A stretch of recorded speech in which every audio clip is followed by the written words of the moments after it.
హల్లెలూయా. దేవుని నామకు స్తోత్రములు. మరొక చిన్న చాట్ వీడియోతో మీ ముందుకు వస్తున్నాను. దేవుని బిడ్డలారా, చాలామంది బైబిల్ చదువుతారు,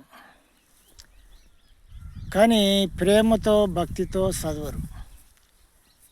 ఇందులో సత్యం ఏది అని గ్రహించడానికి చదవరు. క్రైస్తవుల్లో తప్పులు దొరకబట్టాలా, బైబిల్లో తప్పులు లెంకాలన్న ఉద్దేశంతోనే చదువుతారు. మంచినంత పక్కకు పెట్టేస్తారు, మంచిని పట్టించుకోరు. ఎన్ని మంచి హృదయానికి కొట్టినా కానీ, మనసుకు తలిగినా కానీ, హృదయంలో టచ్ అయినా కానీ దాన్ని పక్కకు పెట్టేస్తారు. ఎందుకంటే ఆయన కోరిక ఏంది? లోక కోరికలు నేను నెరవేర్చుకోవాలి అనే ఉద్దేశం.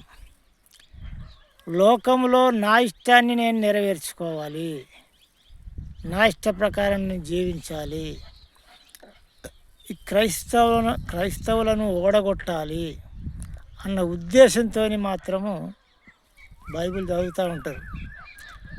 కానీ ఈ మార్గాలు అన్నిటి గురించి పరిశీలన చేసి ఏది నిజమైన మార్గము, ఏది సత్యమైన దాన్ని పరిశీలన చేయరు. అంటే బైబిల్లో ఇర్మియా 6:16 ఉంటుంది, పురాతన మార్గములను విచారించుడి, మేలు కలుగు మార్గం ఏదో అని అడిగి తెలుసుకొనుడి, అందులో నడుచుకొనుడి, అప్పుడు మీకు నెమ్మది కలుగును అంటే అని అక్కడ రాయబడ్డాయి. అయితే అన్ని గ్రంథాల గురించి తెలుసుకొని, ఈ గ్రంథం కూడా తెలుసుకొని పరిశీలన చేసి ఇందులో ఏది సత్యమైనది, ఏది మంచి, ఏది చెడు అని గ్రహించి ఎవరైతే తెలుసుకుంటారో వాళ్లకు నిజమైన సత్యము దొరుకుతుంది. కొద్ది మాటలు దేవుడు దీవించును గాక.